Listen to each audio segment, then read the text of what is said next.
When I was raising my two boys, I don't know how many times I said something like, "If you'll clear the table and do trash tonight, I'll handle the dishes alone."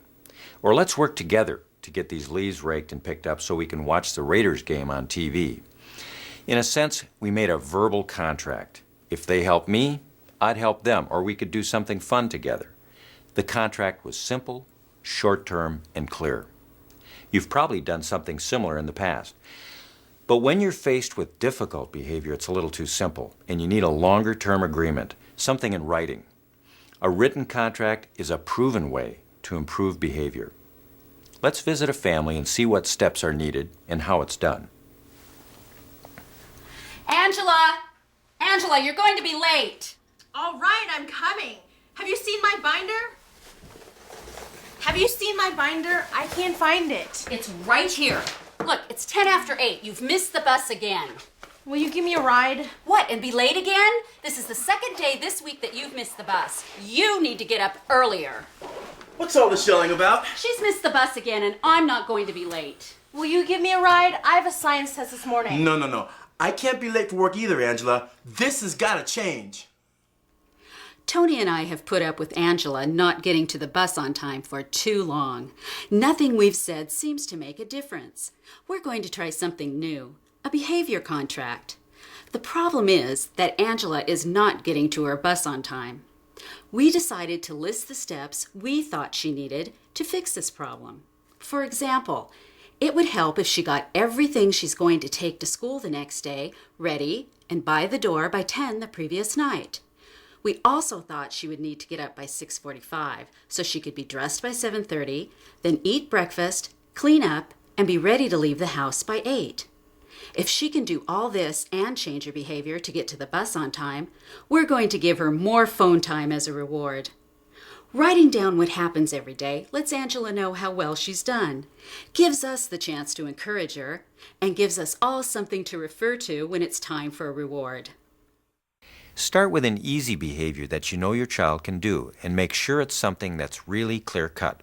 For example, Angela either catches the bus on time or she doesn't. Break down what you want done into smaller steps. Think about it first, then talk about it with your child.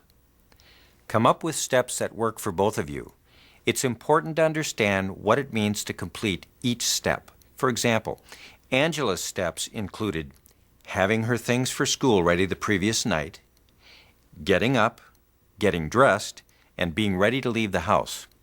For a younger child, you might give a simple reward as each step is completed. That can be a real motivator. Write down exactly when the behavior needs to be done. That way you know when to check to see if it got done. Angela's goal was to be accomplished every morning in order to catch the bus that day.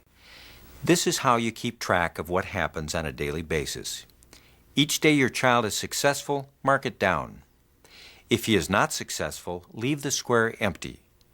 Do not make negative marks.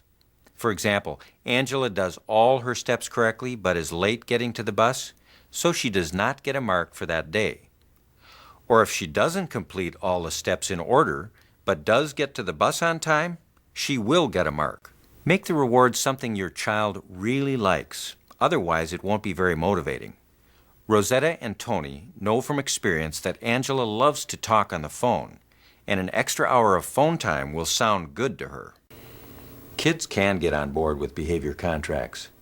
They want structure in their lives, even though it doesn't always seem that way. The thing is, you have to be careful how you present the contract to them.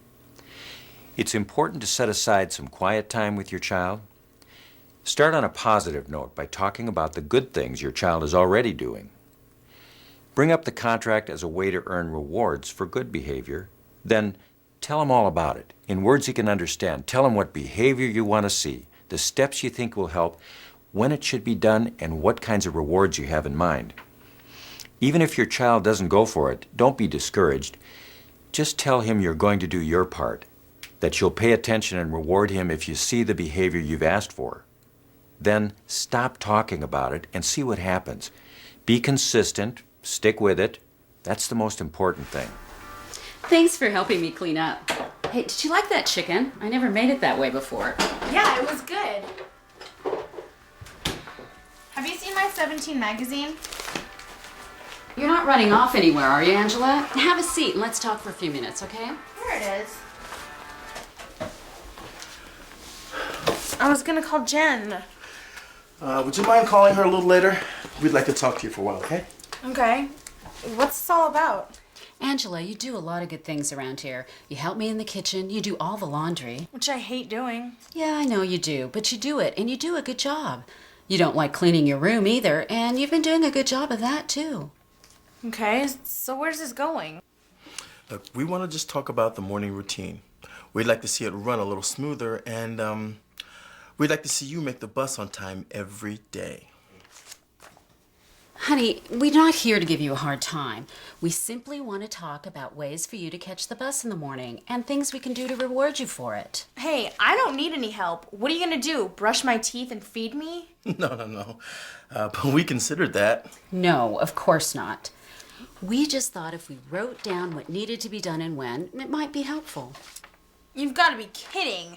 What's the matter? My last foster parents did this, and they put it on the refrigerator, and I got a gold star every time I was a good little girl. I'm not a child anymore. I don't need your gold stars. No. Angela, we don't want to treat you like a child, and we certainly don't want to give you gold stars. Honey, it's not like that. Let's give it a try. So what do you want me to do? Look, we're talking about one very specific issue. Missing your bus, right? So? Well, we thought that if you packed everything you needed for school in your bag and set it by the front door by 10 p.m. the night before, well, that would give you enough time, right? I guess so. Great. You could set your alarm, be up by 7. You could be dressed and ready for breakfast by 7:30, couldn't you? A half an hour to get dressed, do my makeup and my hair? No way! Well, you're right. Would 45 minutes be enough time? That would give you a half hour to have your breakfast, clean the dishes, brush your teeth. Yeah, you could be out the door by 8 o'clock. Would that be enough time? I suppose. Well, wait a minute. That means I have to get up at 6:45. That's way too early. But you just agreed that you needed that much time to make the bus on time, right? I don't need this. I'm an adult and I can figure it out for myself. Look, how about this? How about if every day you make the bus on time, you get the phone for a half an hour that evening? How about that? Every day? Well, every day you make the bus. And if I miss the bus? Then you get your normal 10 minutes in the evening, just like now. Yeah, okay, I guess. More phone time would definitely be cool. Good. Where should we put it where we can all see it? Not on the refrigerator. I don't want anyone seeing this. How about we keep it in my room? Well, you can have a copy of it in your room to remind you of what you've agreed to and when, but we're going to need a copy to mark on when you've made the bus on time. Okay, but not where everyone can see it. Well, let's see. How about we put it inside the cupboard door next to the refrigerator? It's out of sight, but easy to find. Okay, but no gold stars, please. Nope, we promise. Now, let's fill this out.